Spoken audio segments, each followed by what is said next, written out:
So the neighborhood dogs are going nuts, but I finally started our Privy project, and I've got some of it put together. I've got some drawings, I have some plans, I have done some research, yada yada. So let me tell you what I got.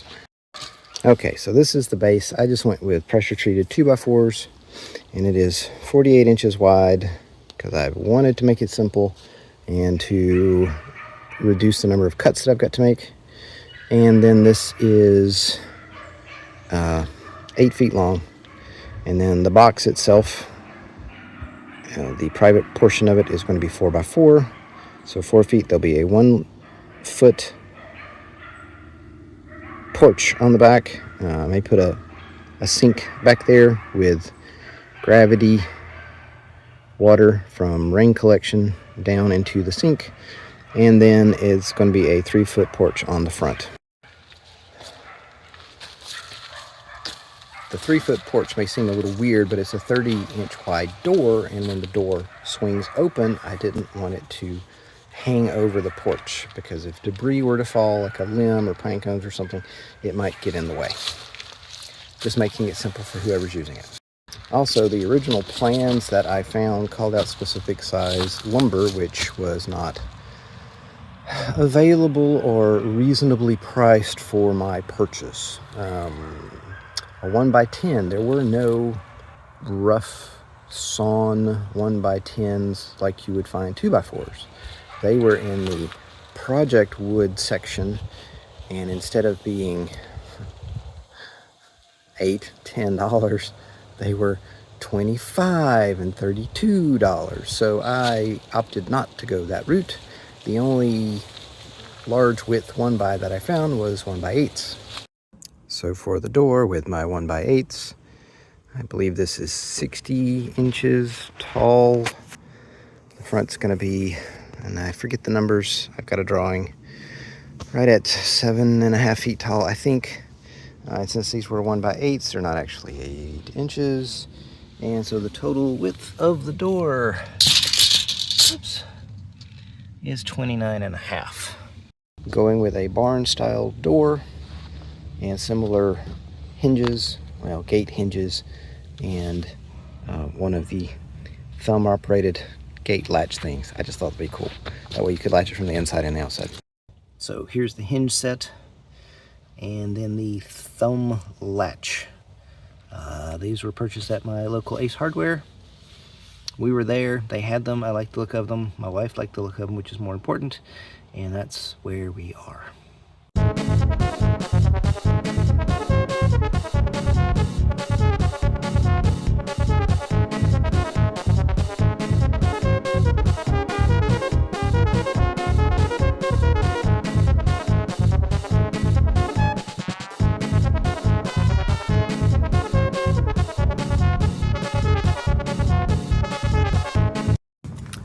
Alright, so I need a clamp that I don't have with me. This is the problem with working between home and here, is that you don't always have the tools that you need. Bring it over here. Well, there's supposed to be a big shop right there, and now it's going to be over there.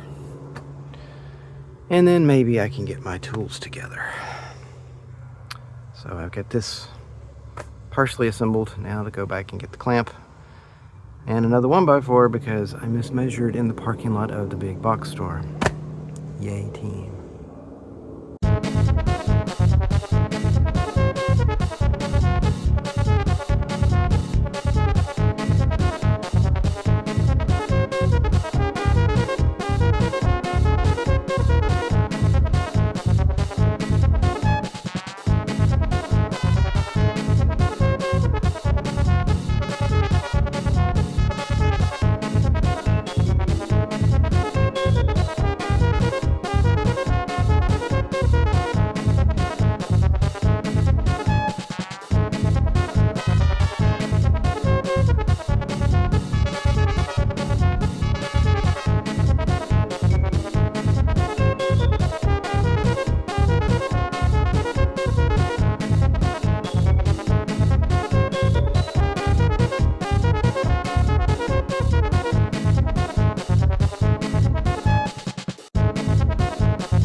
wife is running the skid steer, trying to flatten out a spot to unload some freshly cut lumber. Some rough cut live edge lumber. I'll share more with that momentarily. But here I am with on the top, whoops, of the front. I had pipe clamps from my father-in-law, but they were not 48 inches wide. They were only like 3 feet wide. So I did not have a clamp that wide, so I used a ratchet strap to hold this in place. So I'm toe nailing this in. Again, this is not meant to be a super structure of any sort. So I'm going to toe nail this in at the top and the bottom. Like I did with these guys, you can't really tell. This will wrap up the structural bracing, I believe. When trying to toe nail a screw, particularly a long screw like this, when trying to toe nail a screw in a very precarious or awkward position, what you can do is get the screw started and then bend it in the wood and then drive it in. So here I have this screw started, just a couple of threads. I'm just going to bend it and drive it in. One of my little cheats that I'm going to employ with the rafters, purlins, whatever you want to call them, I think these are more like rafters, is to not worry about cutting an angle on the top of these studs, and I'll show you one. So in reading about this process, people were cutting like a 15 degree or 7 degree or whatever angle on the top here for this to lay flush against it, and that's such a narrow little opening from there all the way down to there, all the way down to there, to there. I'm thinking, this isn't the board I'm going to use, but instead of trying to cut this board at a perfectly precise angle, I'm just going to drive a screw in through the top and let this take care of the slope. It's shallow, so it's a cheat, and I don't have the equipment to do it right out here. So, and my neighbors are shooting fireworks in the middle of the day. Wow. As the sun sets behind me, here's our rough cut lumber. And we're going to use as the remainder of the siding on the Privy. Yeah.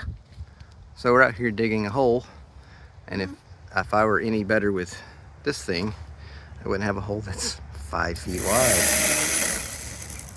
So what my wife is doing is cutting some logs so that we can shore this up, creating an artificial barrier and putting the clay soil behind it so it can compact.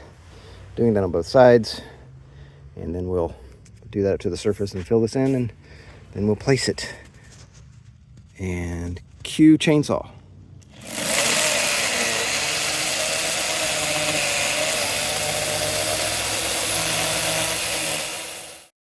Not that you can see anything. It got dark. So I'm gonna stop. We're gonna stop. We'll finish up tomorrow. This is where the combination of two hobbies kind of cross over. Have a hot wire for train stuff.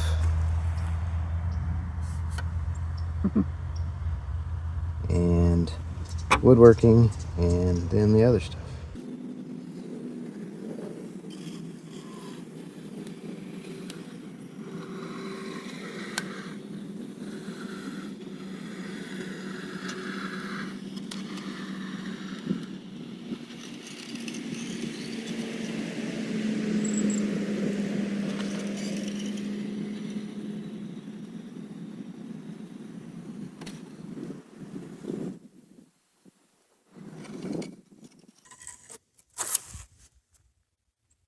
And it's still not perfect because I didn't have a template on the bottom.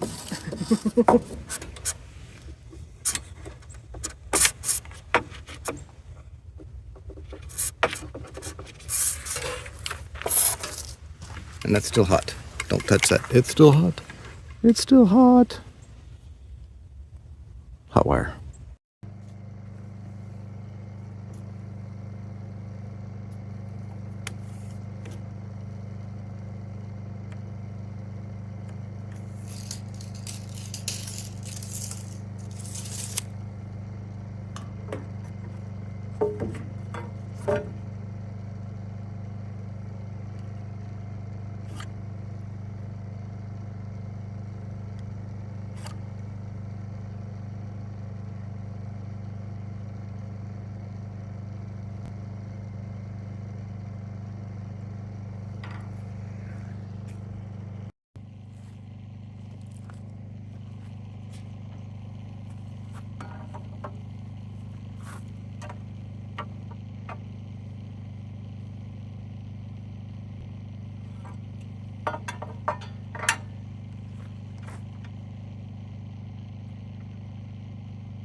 Well, it's been a couple of days since we've been out here. We got busy, it got cold, and then in addition to the cold, we had sleet and threat for freezing rain yesterday. And we had a little bit of rain. We had enough rain that I had a bit of a blowout. So I have to fix that problem, in addition to completing the task at hand. So here's one of those problems that didn't seem apparent at the time. These are those gate hinges, which I can probably mount about there. Now I've got to cut this piece off, and I'm going to get 2 fasteners there, which I should have planned a little bit more. So the phone says it's 41. It's kind of hard to see or tell how windy it is, but the wind is blowing. Anyway, the wind's blowing. So what I've done is I opened the door on the connex, and I'm gonna work on the floor. Not actually working on the floor, I'm working on the floor. So I thought I'd lay out the hinges and get the height of the door frame, blah, blah, blah, all that figured out.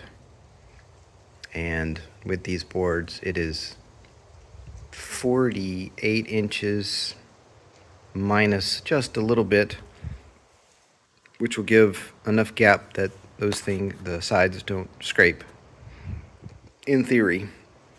Now I'm going to cut these guys down to size, and I'm going to let the majority of it hang out on the floor and do my cut over this spot for the sawdust, and then the drop will be out here. Hopefully that'll work out better than what I was doing on the trailer, which is wet.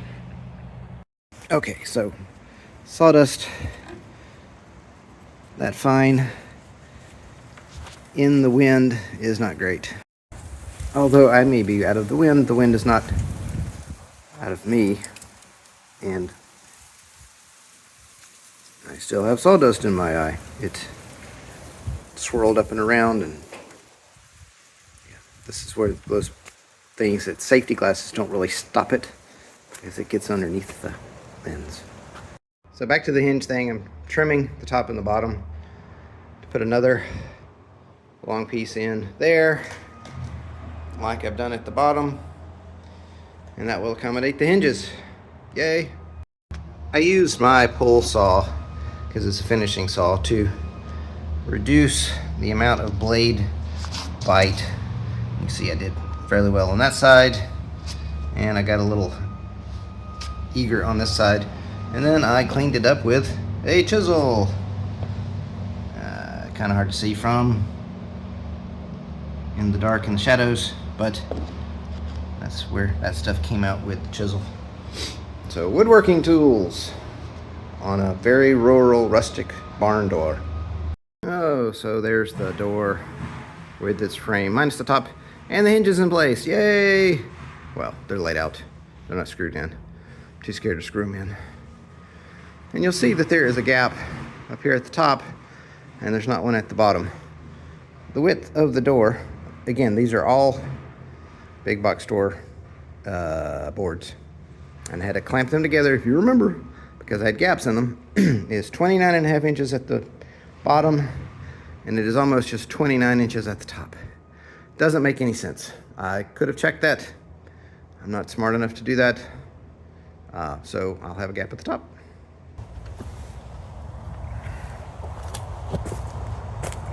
So I started putting the door on, and got this frame attached to the door because I thought I had it pretty straight, and got it up there, and this side of the door was over 1/2 inch high. I can't figure out what's going on.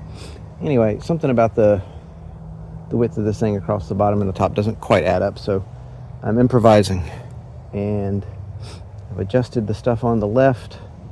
Now I'm adjusting the stuff on the right. There are clamps, there's screws, there's wailing and gnashing of teeth. And so here's what the rest of it looks like.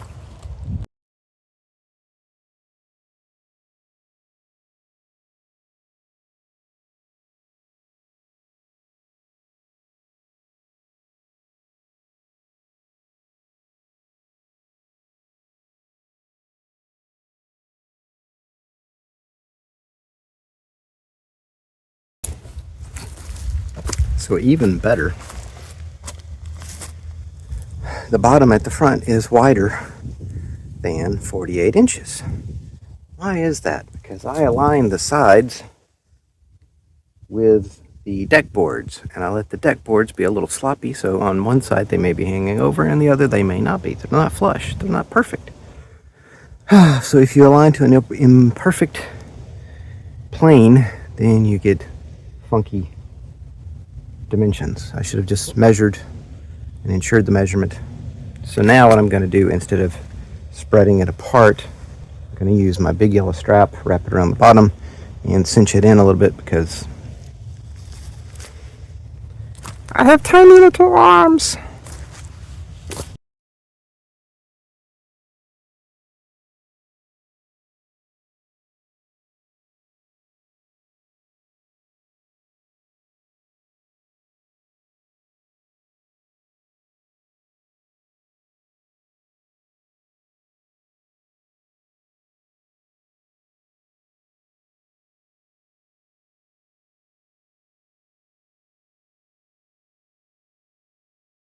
So if you haven't figured it out by yet, this is driving me nuts.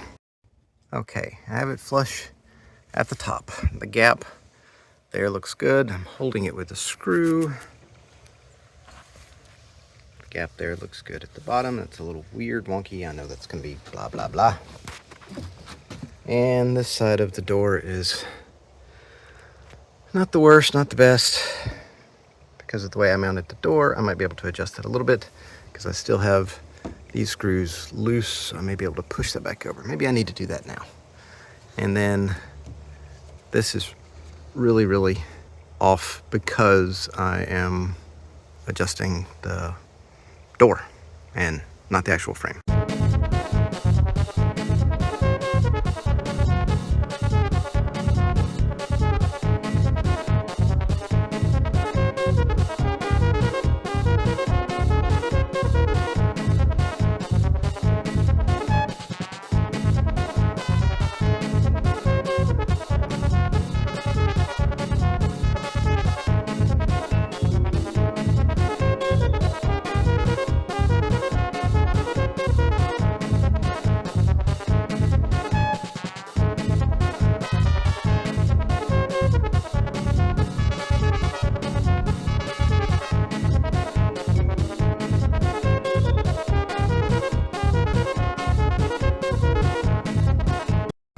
So this is the latch I got, and I kept reading the in swinging thumb latch, and I thought, sure, it's going to swing in, and it does swing in.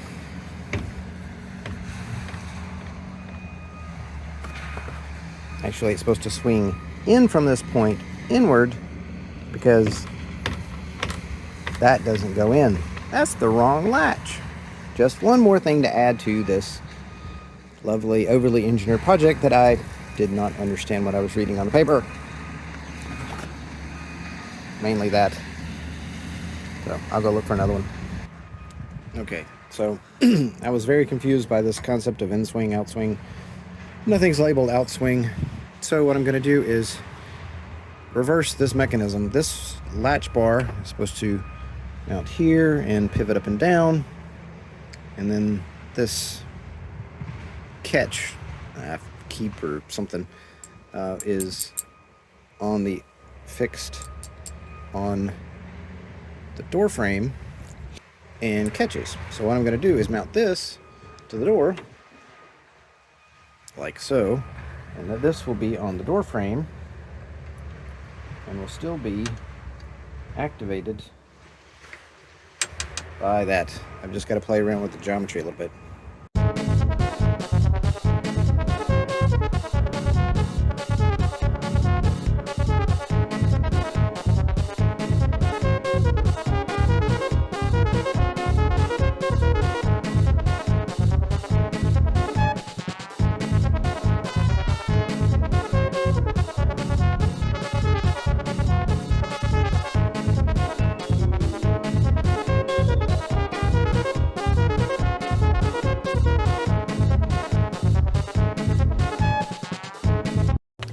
So occasionally, oops,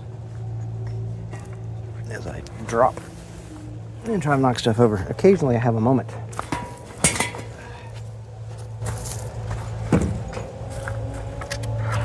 So what I'm trying to do is rough cut lumber 48 inches long.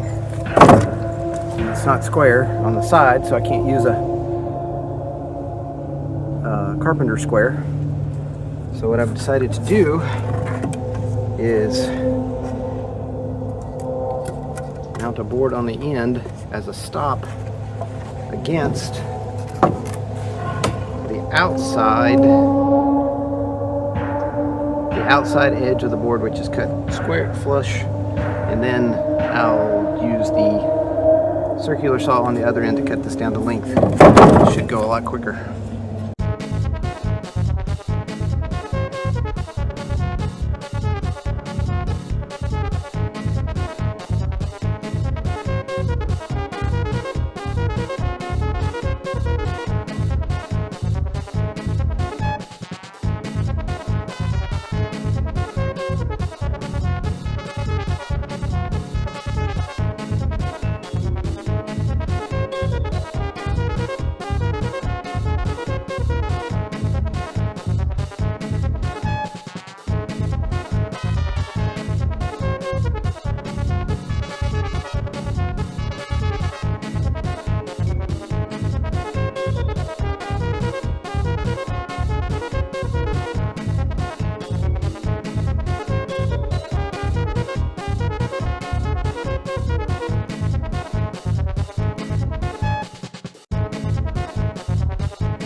It's not fancy, but it's kind of cool.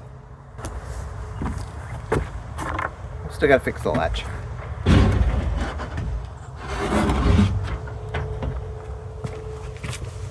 So I fixed the latch, the handle latch.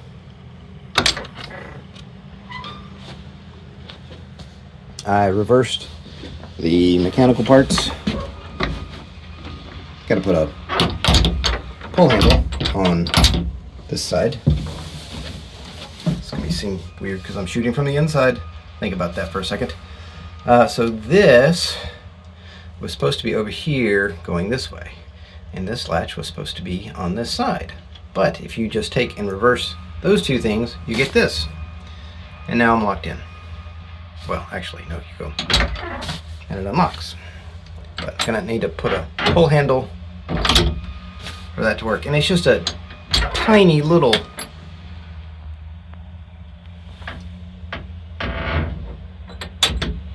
bump right there. Watch. Click. And that's all it is. That's what holds the door together. And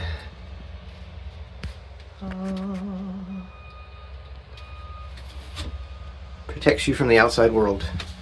I don't think that would stop zombies or grizzlies or anything larger than a wet cat. But for now, that's, you know, all we need. Alright, take 2 for the ending. This is my model in SketchUp. You can see the frame, in the frame with the decking. You can see how the sideboards fit and attach. I did come back later. I didn't update this particular portion of the model, but I added a support down the middle. Because the example I was following, the width of the thing was 3 feet wide, and the span of the boards over 3 feet probably had enough support. But at 4 feet, because I'm lazy with my math and wanted to have more utilization of the materials, the 4 foot span kind of gives. So we're going to add a support underneath it. Not any big deal. You can see this is the side wall and the box for the seat. Very, very sturdy. And you can see with the top and the front, and this toe kick is to make up for any deficit of the overall length of this particular piece of material. I was going for 100% or a very high utilization of materials.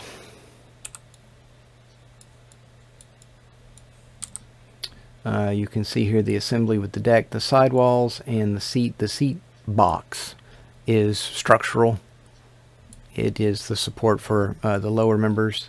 You can see here, and this is, you can also see this in the video, that I added supports across the front, the back, and the middle.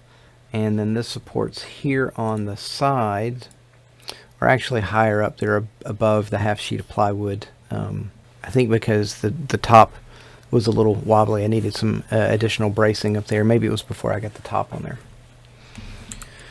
And here you can see the model with the half walls. This is a half sheet of plywood on both sides, and then on the back, nearly full sheet of plywood covering the back. And this is my utilization of plywood. It's the 2 half sheets, which is not quite a full half sheet. The seat front, and then the back. The back is 6 feet tall, I believe. This is a 6.5 feet tall. This is 20 inches, something along those lines. This is dimensionable, so if you use the measurement tool, you can click, and yeah, that's 6.5 inches out to the edge, and then this is